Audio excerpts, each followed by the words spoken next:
chapter 3, Karma Yoga, and we will be. 1 second, please. We will be discussing the part of what is yajna. So that's the main point that is going to be covered. Shyamu Vallabha Mataji, can you? Yes, okay. Hare Krishna Prabhuji, Pranam. Pranam, pranam. Okay.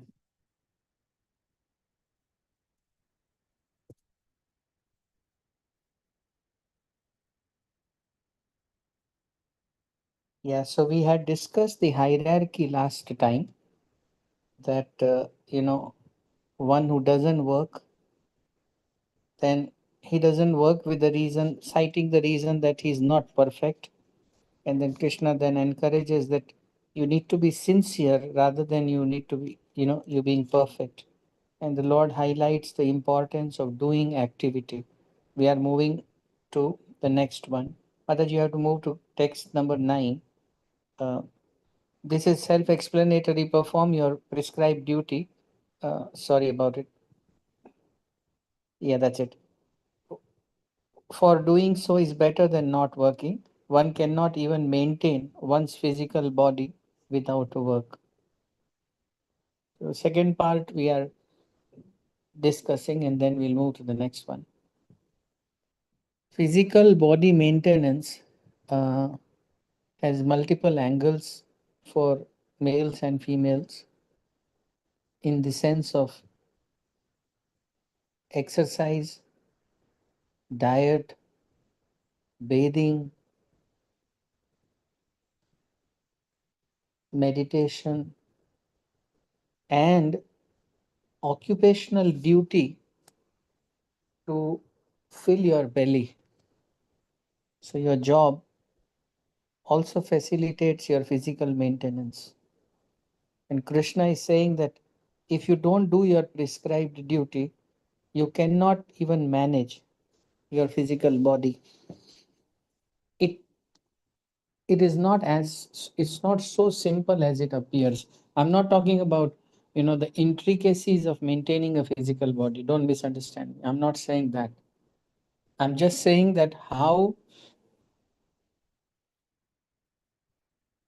prescribed duty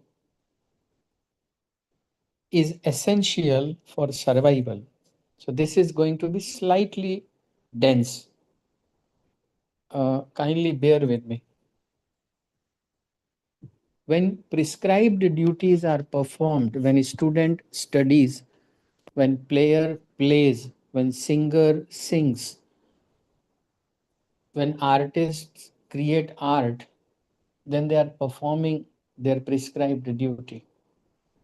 Not necessary that would always result in remuneration.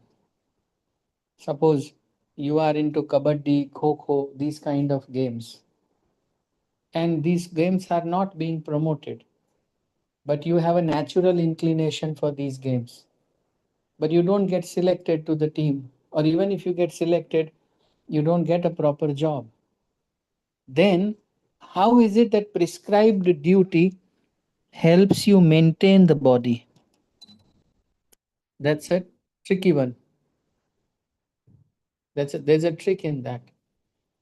When one performs prescribed duties out of the sense of duty, then it doesn't matter whether that performance of duty results into direct money or not. It does not matter. Money will come. Your survival will be ensured by the Lord because you are following the path of dharma. Very, very, very, very crucial thing. Now I'll give you some example. I know it's not easy to understand this, but I'm now, as they say, dharmo rakshati rakshitah. If you protect dharma protects you. And I'm referring to that part. That when you perform your prescribed duty, your piety increases. There is piety which gets better when you donate. There's piety which gets better when you help, you know. So, but then piety also gets better when you perform yajna, when you perform your prescribed duty because they have to be done. There is no causal relationship between the two. It is still makes you rich. So how does that happen? And how do we understand? Take example of Rahul Gandhi. Now he has a bank of piety with him, which is huge. His current dexterity or inclination or capability for the job that is there may not it may not be, up to the mark, but he is still surviving, and his survival is better than living of many people, crores of them, because somewhere in some lifetime he had performed prescribed duties.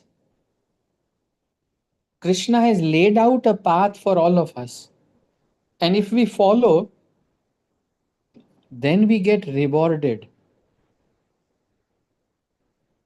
I have a bank balance of 10 crores, example, naturally. Now, but I am constantly surrounded by, people who provoke me to spend more. People who are, sycophants, they are around me so that they can use my money.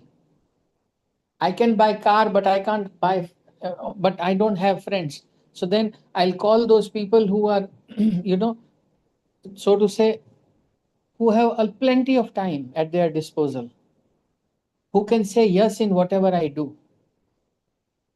So those people will take away my money, or else I will splurge and spend money, you know, without any discrimination. What does this mean? There was a capability in me, so I got that money.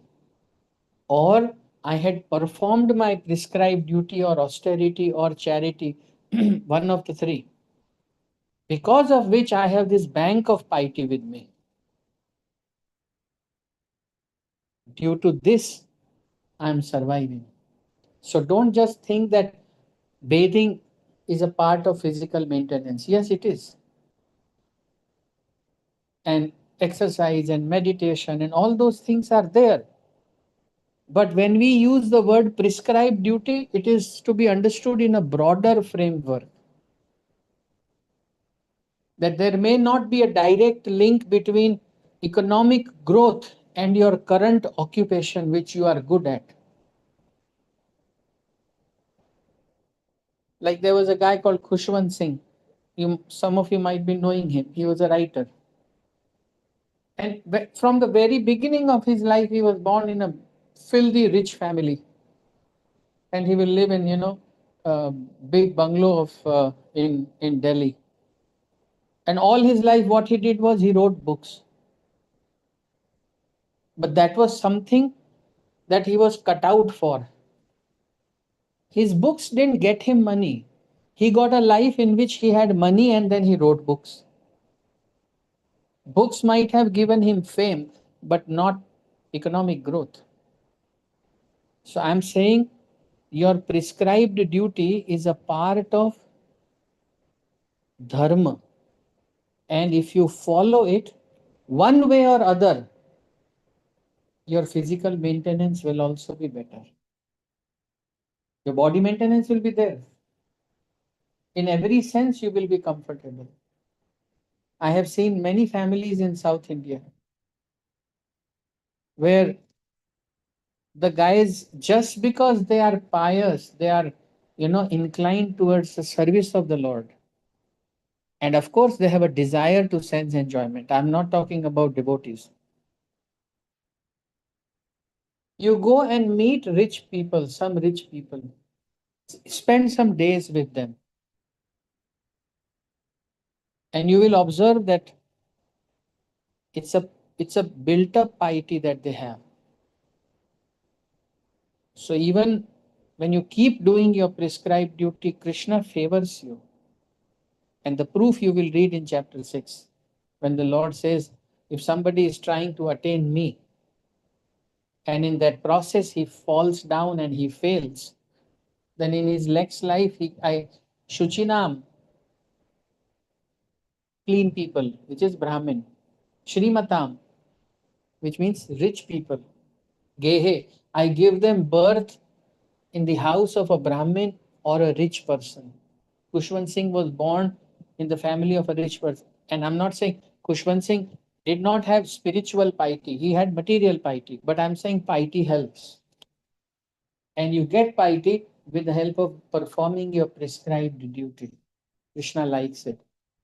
Bottom line of this whole tough concept is there is, people think there is a direct relationship between your work and your economic situation. People genuinely believe this. I'm not talking about people who take shelter of corruption. I'm saying general belief is work hard and you will get rich. Quote, or I would say work smart and you will get rich. No, you won't. You may not. If you have hurt people and you have a huge karmic baggage, you will keep trying whole of your life and you won't get it. Some people get into property dispute which continues for till the time both the parties die. Because one who was destined to enjoy it for the whole of life, must have gotten cheated by the other guy in some lifetime, which is getting compensated now. Welcome to, if you have studied chapter 2 with me, then welcome to this normal line of discussion, devotees. We must put on the glasses of Sankhya Yoga, analytical, and Buddhi Yoga. It should become a part of your conversation, routine conversation. Oh, this, so many people got killed there. Or this family who recently committed suicide, 6 of them in a car in Panchkula. So then you must put on not the, this should not happen. Depression is taking place, mental diseases are taking place.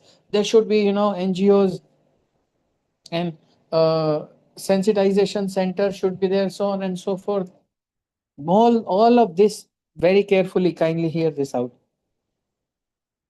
You, before joining these Bhagavad Gita sessions,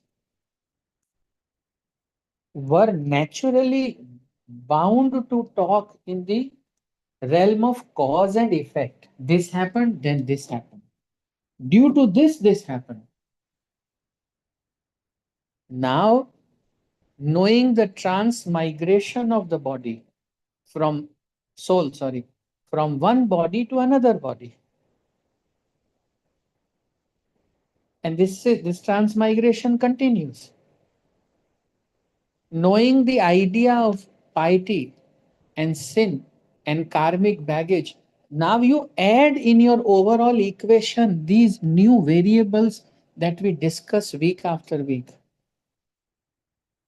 So whenever there is, that's why when you watch a news item, you should pause, as in your thinking process, and ask, am I using the two new variables or three?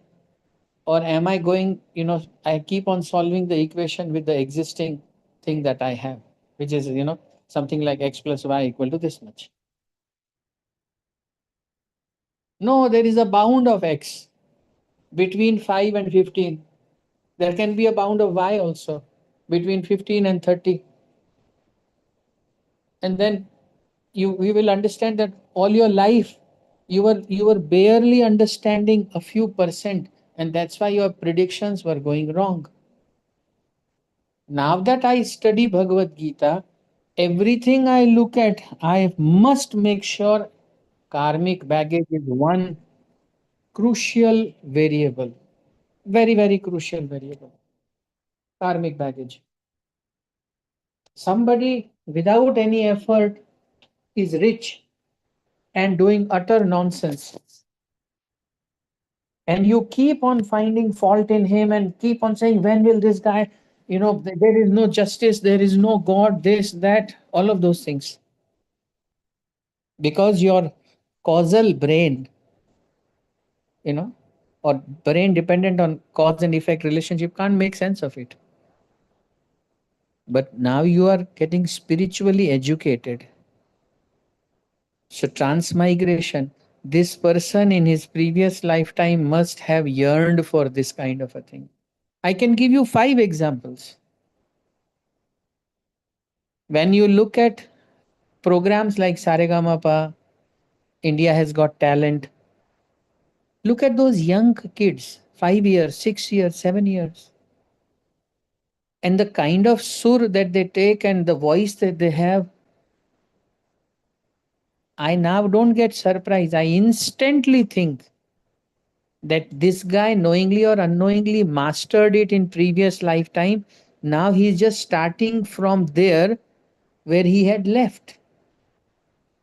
It is just that he had to do a quick revision, and he has caught up with the level where he was earlier. What happens when you look at people, events, incidents like that? You don't feel jealous, you don't feel hurt, you don't feel upset, you do not feel cheated, and most of all, you don't feel that you are fatherless, that this world is not being governed by any system and there is nobody governing it, there is no God.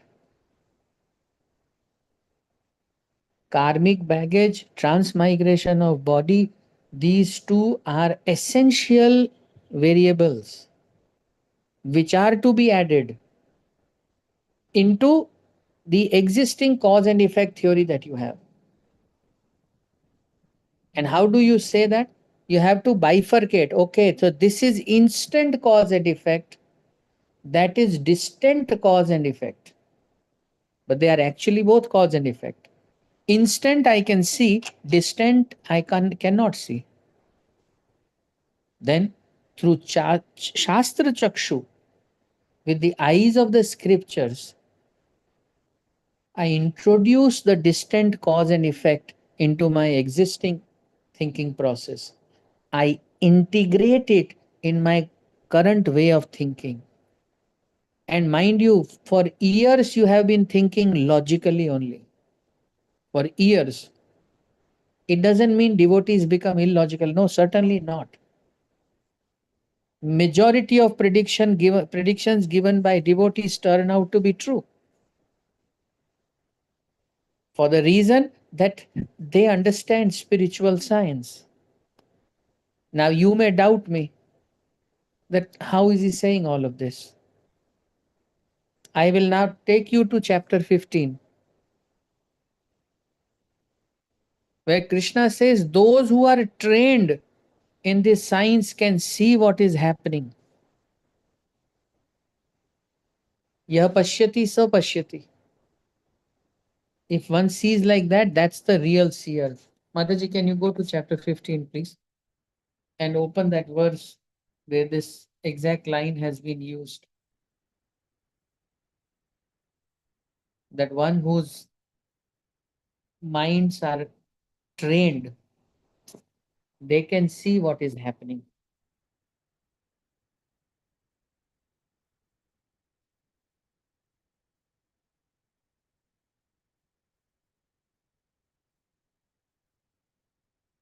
Keep going. Okay. The endeavoring transcendentalists who are situated in self realization can see all this clearly. But those whose minds are not developed and who are not situated in self realization cannot see what is taking place, though they may try. Your minds have to be sufficiently developed and you have to be situated in self realization. Then you can see what is happening. one drought, one attack, one earthquake, anything is sufficient to bewilder us. But when you are trained in this science of Bhagavad Gita, then you start integrating these new variables in your existing thinking. No, boss, it is not always cause and effect. Cause and effect is a very tiny part, and it will reflect on your office relationships, on your relationships at the household front as well. Because then you will say, no, but you committed mistakes, so you should be penalized. This is standard way of saying things. After reading Bhagavad Gita, you will be like, what can this person do? I always knew in the summer season, if this person sees a mango, he will eat it. Mangoes are his weakness, and he's a diabetic. This is an example I'm giving. Now you know his tendency, and you know that it's a baggage. This tendency is coming to him from previous lifetimes. It is almost natural to him.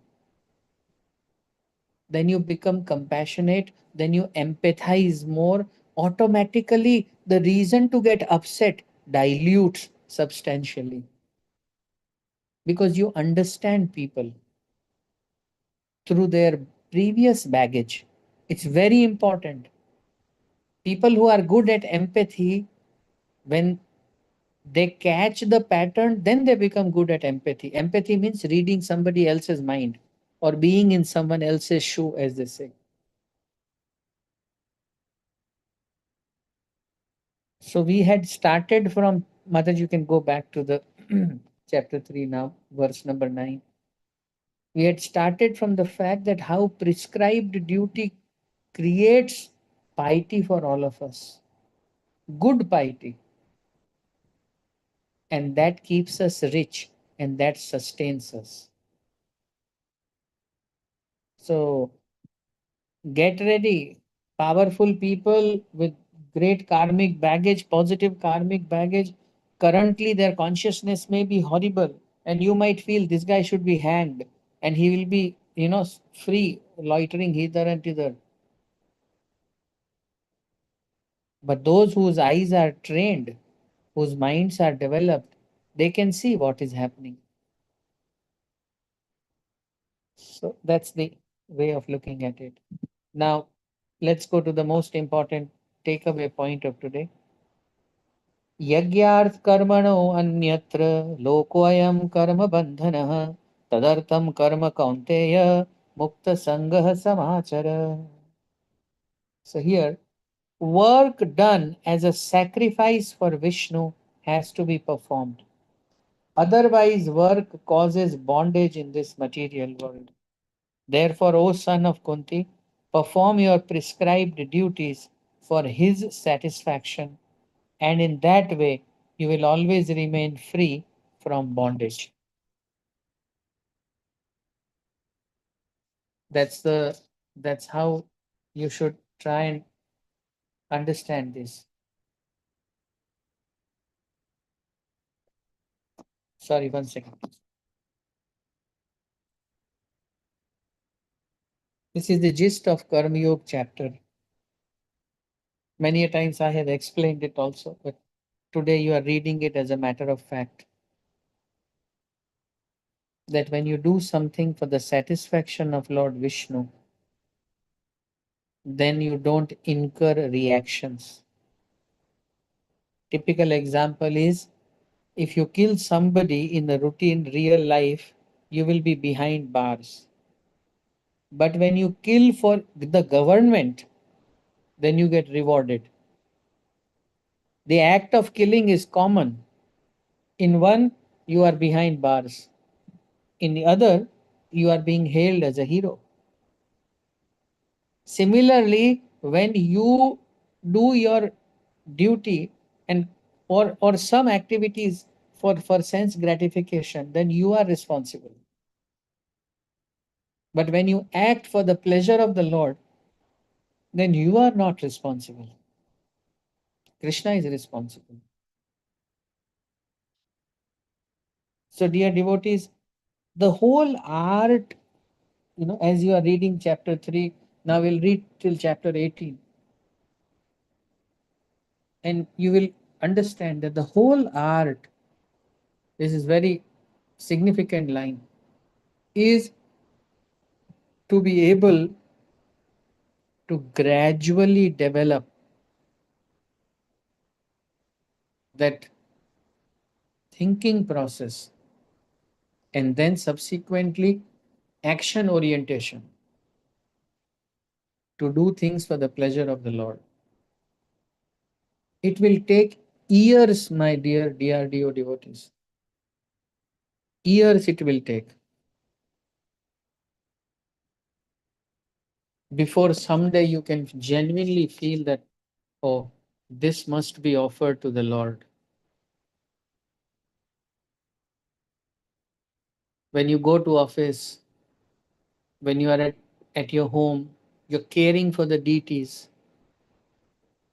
Everything that comes in your house, you know, is first offered to the deities. Deities are the hero of the house. They are the heroes of your house. When when such things happen, then you should know that now I am becoming a karma yogi. Because then you are not doing it for yourself, and there will be no reaction upon you for doing that activity, because you are killing on the behest of government. So there's no punishment for you, rather there's a reward for you. I will take a separate this thing about it some other day, in terms of examples of how do we act for the pleasure of the Lord. And everything can be dovetailed. Actually, there is a lot to say on how this science is extremely complicated. Initially, you will feel, okay, so everything should be done for the Lord, satisfaction of the Lord. Then you will start attempting it, and we all miserably fail. मैं आज गोपाल जी के लिए हलवा बना रही हूं, like that. And then Insta update, Gopal, our Gopal honored halwa today with a tulsi on it. Where did Vishnu get satisfied in this? You attempted this activity with a consciousness that people will recognize you as a good devotee, and that will give boost to your ego, which will give you happiness that you are better than others. So who felt the happiness of doing that activity of cooking halwa for the deity? In the name of the deity, you facilitated release of some happiness hormones and felt good about it. So you acted as if you performed a yajna, but no, sir, that was not. That was technically incorrect. So then Krishna will choose a word, you will read it very soon. He will say, Yoga Karmasu Kaushalam. There are two terms. One is yajna, another is yoga. He says the whole technique of performing prescribed duty is yoga. Yoga Karmasu Kaushalam. What does this mean? Again, take the same halwa example.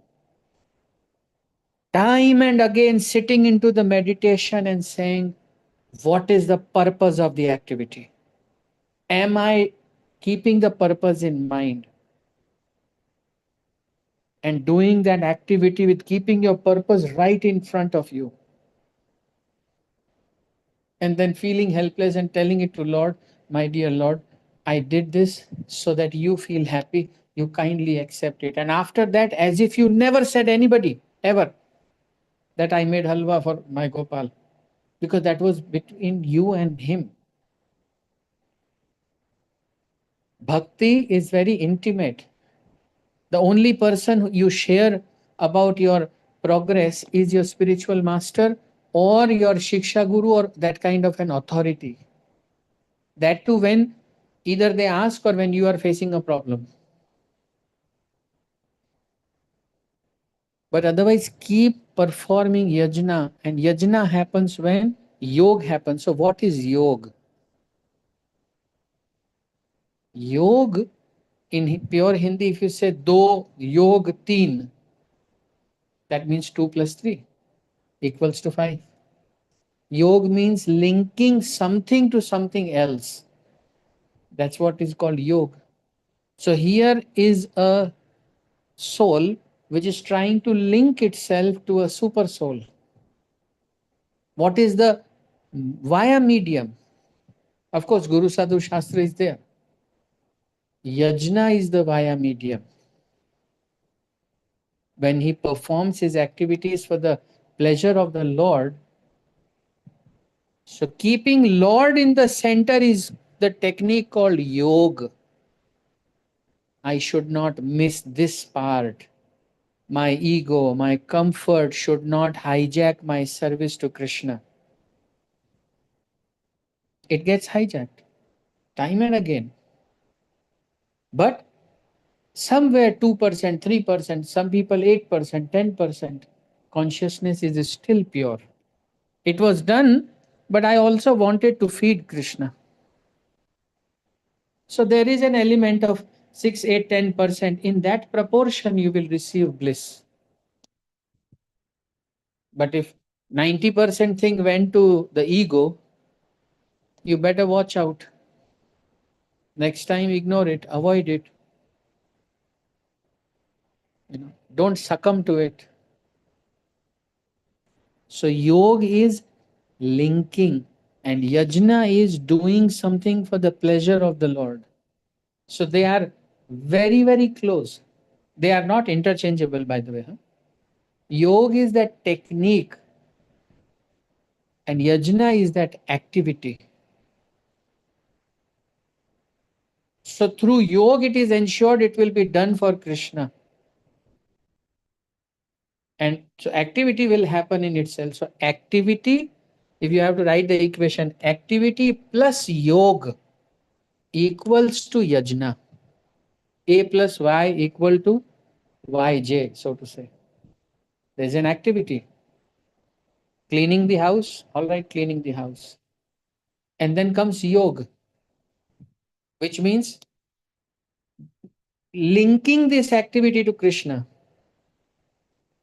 When these two things would happen, then yajna will be automatically gets performed. So action plus yoga will be equal to yajna. Now the yoga, if it is not properly situated, then swabhavana bhavit, then it will turn towards the temporary self, satisfaction of me, my ego, my eyes, my comfort, all of that. So there's a housewife, and cleaning is the activity. So why are you cleaning today? Oh, I have a kitty party in the evening. Okay. So what will happen? No, when those people come, they'll say, "Wow, tip top, such a clean house." And so what will happen when they say that? Well, my image in the eyes of those guests would move up. Why do you want your image to move up in other people's eyes? Everybody wants it. No, everybody wants it, but what joy does it give? Oh, it gives me a high. It gives me some reason to do some activity that I'm special. Everybody else is not as good as I am. That validation gives my ego a boost, and I feel happy. Then your cleaning exercise, cleaning activity is not yajna, because the why here got corrupted. You understood? I hope you can connect with it. So when you do activity for your pleasure, At that time, there will be a reaction upon you. When you do that activity for Krishna's pleasure, then there will be no reaction upon you. So, yajna is reactionless, and therefore, yajna frees one from the bondage of life. Because when you are doing something, you are not doing it for yourself, your temporary self at least. So, this is how you should understand yajna. And the technique, very, very crucial line, yoga karma sukashalam. The technique of doing work is doing it in the consciousness of pleasure of the Lord. That's the bottom line. Mataji, can you pull up that shlok, yoga karma sukashalam?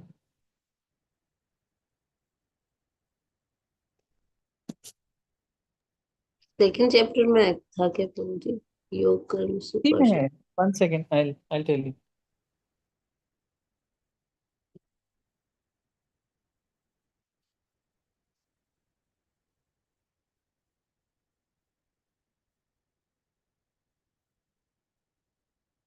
Yeah, 2.50.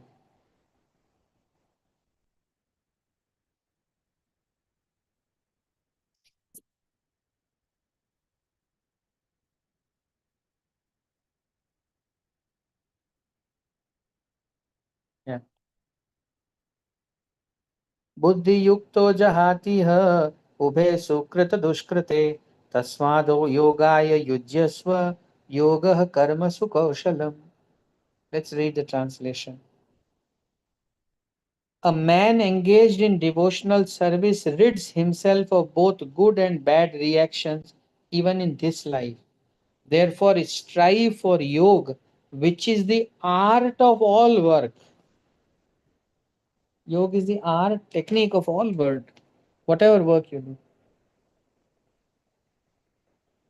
So we we should know this. Mataji, you can now go back to chapter 3, verse number 10.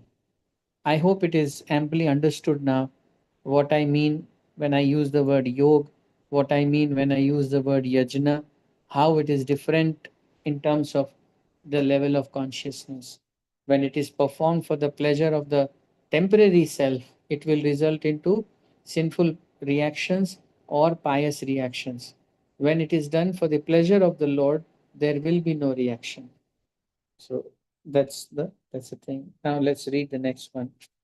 सह यज्ञाः प्रजा सृष्टा पुरोवाच प्रजापतिः अनेन प्रसविष्यत्वमेष वोष्टि sorry कामधुक. In the beginning of creation, the Lord of all creatures sent forth generations of men and demigods, along with sacrifices for Vishnu, and blessed them by saying, be you happy by this yajna, because its performance will bestow upon you everything desirable for living happily and achieving liberation. Actually, this is the explanation of the eighth verse which I talked to you about, where it is said that without performing the prescribed duty, even the body can't be maintained. And here it is said that when somebody performs devotional service, which means when someone performs yajna, you know, automatically will bestow upon you everything desirable for living happily. No water corruption, no air pollution, nothing. Yes, Prabhu, you were saying something?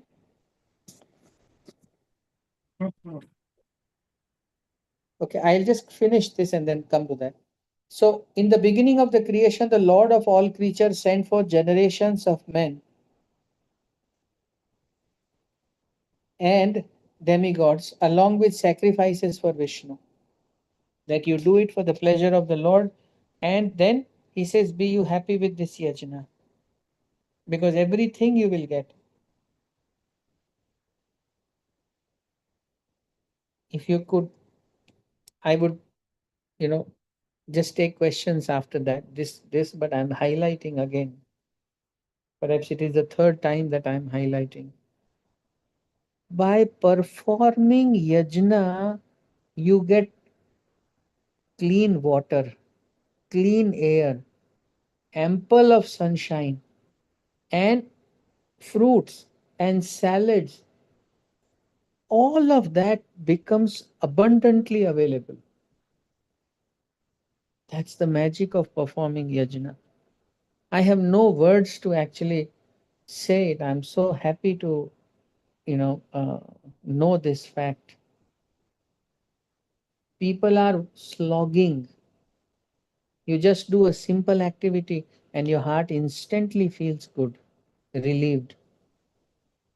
Something like cooking for the Lord, bathing the Lord, reciting various verses of Bhagavad Gita, Bhagavatam, Chaitanya Charitamrita. You perform these activities and chant, of course, the holy names and just see the magic. You become rich without you wanting it. You become rich and then you figure out that no, boss, credit doesn't go to me. I have become king of this such and such palace, but that's because of the causeless mercy here. So this yajna is, you don't have to direct. Again, I'm just closing it after this. You said, I will work, I will get paid, things happen. Here it is being said, no, you work, things happen, they will happen at their own pace. There's no direct relationship, but yes, it will happen. If you do something, something will happen. But if you do something very little and you get a lot of good results, that's what happens in yajna. When you do it for the for the satisfaction of Vishnu, then you get many facilities, fame and money and beauty and education. All of that reaches that person. So again, move away from the cause and effect model and integrate the karmic baggage and the transmigration of soul concept. And then, lastly, most important, you should know that it is the Lord for whose pleasure I have to do it. Now I can take the questions, and today I will be wrapping up 15 minutes early. I have a call scheduled. So, if there is any question, kindly ask. Even if somebody would summarize, I will feel happy that whatever I'm trying to communicate is getting communicated. Hare Krishna, Prabhuji. Prabhuji, this actually literal meaning is not very clear. Lord of all creatures sent forth generation of men and demigods along with sacrifices for Vishnu. Means it is not, and bless them by saying. Means it is not clear, Prabhu. This literal meaning of this translation. Yeah, Prabhuji. For that, you have to read the purport. It's the first line of the purport is clearly saying here Okay, the okay, material creation by the Lord of creature, and then in the bracket, you categorically see Vishnu. okay, Can you okay. see it in the purport, first line? Yeah, yeah. So that becomes clear that when God sent us, He sent with us demigods also. In fact, the next verse, it will become further clear No, that but because what is the meaning of along with sacrifices for Vishnu? Where he sent a man and demigods. along with sacrifices for Vishnu, in the sense you need paraphernalia to do these activities. Okay, So okay, the okay. predominant paraphernalia was earlier Havan, Swaha. So then you have to have Ghritam, which is the clarified butter.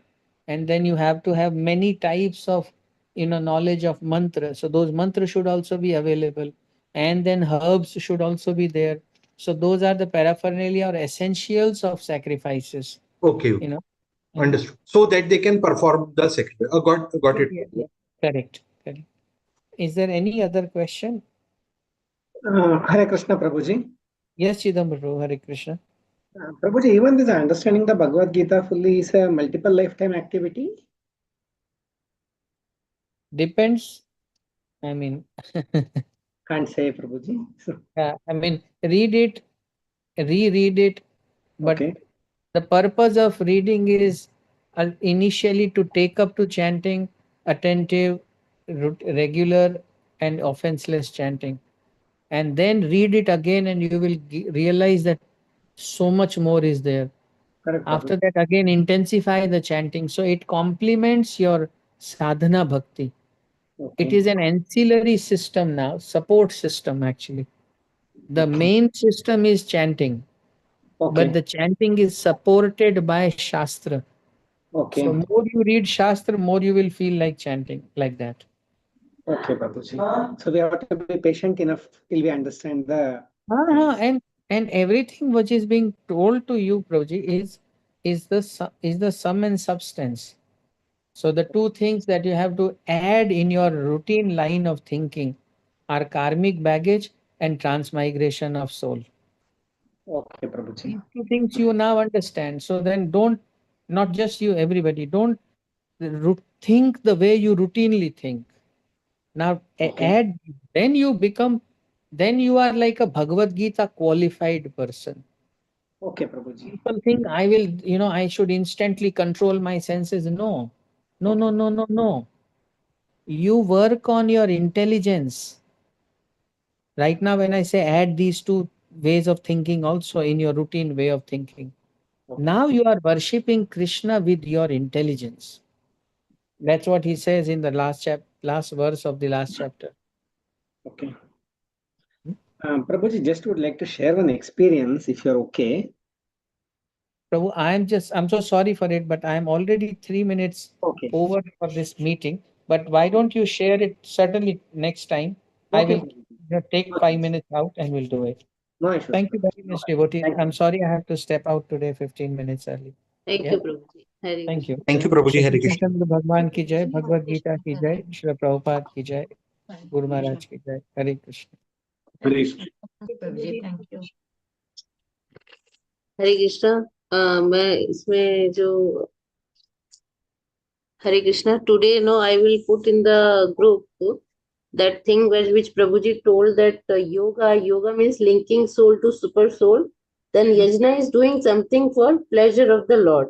So he gave this formula that Oh. activity plus yoga equal to yajna. That means if we are doing activity and doing it for our own pleasure, then it is not yajna.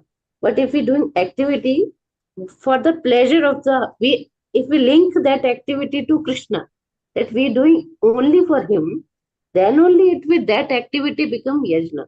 So this thing he told that there is difference like what is yoga and yajna. Yoga is the technique. Yoga is the technique. How to link yourself to the Lord. That is technique. And yajna is the activity for the Lord.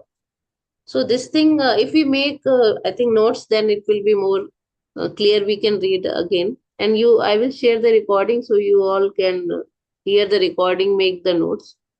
Hare Krishna, Pranam, everyone. Okay, madam.